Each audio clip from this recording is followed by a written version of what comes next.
At the beginning of the story, Vinayak tells his son Pandurang about the goddess of wealth, saying that she is the symbol of endless gold and grains, and this earth is goddess's womb. Vinayak explains that when the universe began, the goddess gave birth to 16 crore deities from this womb, out of which Hastur was her first and most beloved child. However, today, you won't find his name in any Vedas or Puranas because he desired all the gold and grains for himself. He managed to take the gold in his own way, but as soon as he turned towards the grains, the other deities started attacking him. Before he could be completely destroyed in the battle and turn into ashes, the goddess saved her on one condition, that no one would worship him, and his name would be forgotten forever. Many ages passed, and Hastur slept in his mother's womb.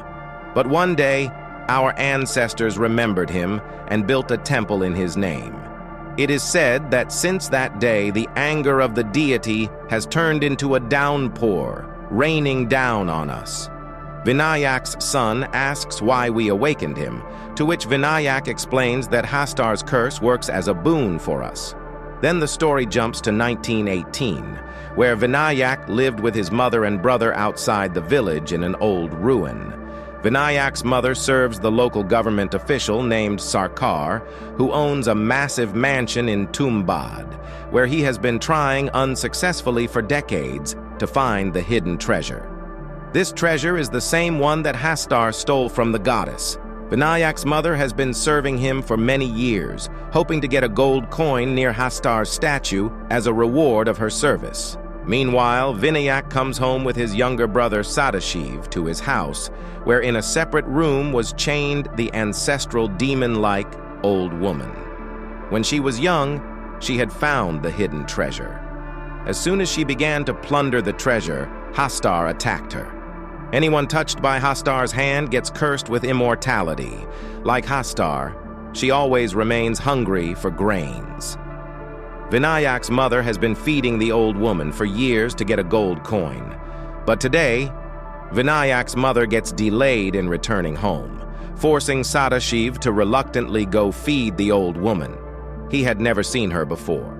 Before entering the old woman's room, his mother arrives home and sternly warns them not to go into that room, and then goes to feed that demon-like old woman herself. Due to the curse, her condition had deteriorated significantly. They were about to feed the old woman when suddenly she starts screaming and crying loudly. To quiet her down, Vinayak's mother tells her to sleep or else Hastur will come. Hearing this, the old woman immediately falls asleep. The next day, the Sarkar, for whom Vinayak's mother works for, dies, and Vinayak's mother inherits the mansion. Although she didn't want anything from the mansion, but she got what she wanted. She found the gold coin from the idol of Hastur, which was enough for her to start a new life in another city. But Vinayak disagreed, feeling that there might be hidden treasures in the mansion. Vinayak thinks that the entire treasure could be inherited by them. Vinayak emphasizes on finding the treasure. There were rumors of it being hidden somewhere in his mansion. But Vinayak's mother feels that talking about the treasure is not just unlucky, but also inappropriate to think about. So she disagreed with the idea of stopping in the morning. As soon as it was morning, they had to leave for Pune. In the next scene, Vinayak's brother, Sadashiv, falls from a tree, and he receives a deep wound on his head, which forces his mother to take him to the city for help. The responsibility of feeding the old lady falls on Vinayak, and she also warns him that if the old lady wakes up, he should take the name of the Hastur to calm her down. Meanwhile, they take Sadashiv to the doctor. By the time Sadashiv dies, so his mother takes cart straight to the Sarkar's mansion to get that gold coin kept near Hastur's idol.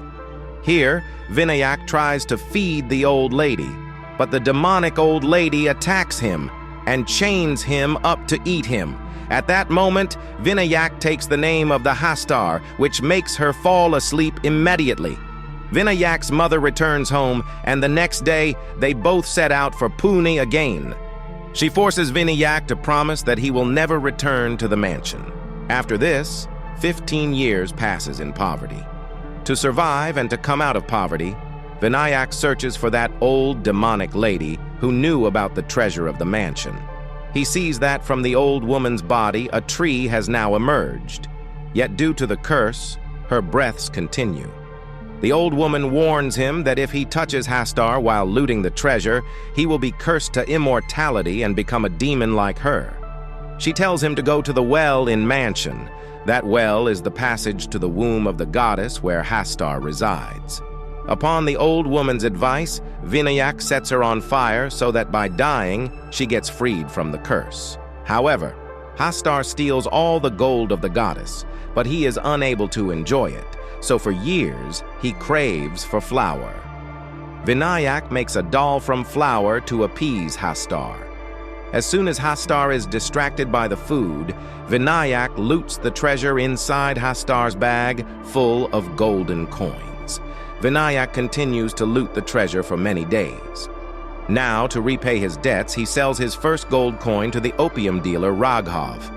Raghav asks him about the coin, to which Vinayak tells him that it is our ancestral property.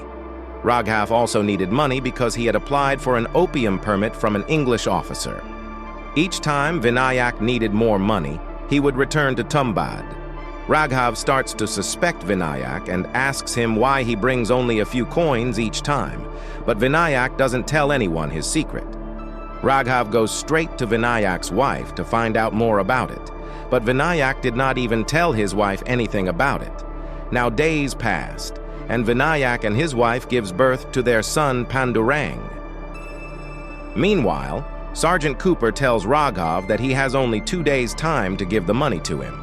So, Raghav sells Vinayak his widowed daughter-in-law as a servant in exchange for money. But she was working as a spy, and her job was to pass Vinayak's secret to Raghav. Following Vinayak, Raghav reaches Tumbaad's mansion. However, Vinayak sees him. Vinayak then dives into the well, takes out gold coins from there, and leaves. Seeing this, Raghu also goes into the well. As soon as he reaches the bottom of the goddess's statue, he finds a vessel there. When Raghu opens the vessel, he finds flour kept inside which awaken Hastar. Seeing this, Hastar attacks Raghav, turning him into a demon. Hastar sticks him to the wall of the womb. Vinayak brings flower pots with him to get coins. Seeing Raghav trying to get the flower pots, Hastar starts ripping Raghu's hands and feet. Seeing this, Vinayak kills Raghav to end his suffering and leaves before touching hands with Hastar. Many years pass this way. Now Vinayak has also aged and his body strength has declined. He couldn't enter or climb out of the well like before. So Vinayak prepares his son Pandurang. Pandurang was disabled from one leg. This was the time when India had become independent in 1947. Vinayak takes Pandurang to the mansion to train him for this purpose. He teaches him how to make dough dolls, but it was made only for practice. It was a doll that he wouldn't take down. He also tells Pandurang not to bring the doll down. Now they both went down into well. As soon as they went down, they make a protective circle, and he tells his son that Hastar stays outside this protective circle, and Vinayak tells him that Hastar only comes to eat wet flour. Then Pandurang tells him that he quietly brought the wet flour, dough dolls, which Hastar suddenly attacks them. As soon as he starts eating flour, Pandurang picks up a coin from there. Both of them succeed in saving their lives with great difficulty.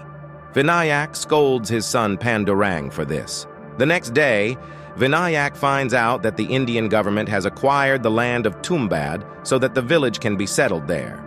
Hearing this, Vinayak worries. Seeing his father upset, Pandurang suggests that we get gold from Hastar's paw. Then why not we? Just take his paw. Vinayak thinks that this is a great idea, and they both started planning for it.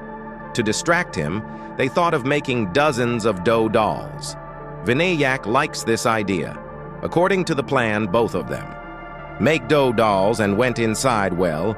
As soon as Vinayak takes out 2 dolls, Hastar is divided into 2 parts. Similarly, as many dough dolls as they had brought, Hastar also distributes in as many parts and surrounds them from all sides. Vinayak, without hope of survival, ties all the dough dolls to his body as bait to save his son's Pandurang's life, and forces Hastar to come behind him. As soon as Hastar crosses the line of dry flour, the Hastar and all its clones start dying one by one.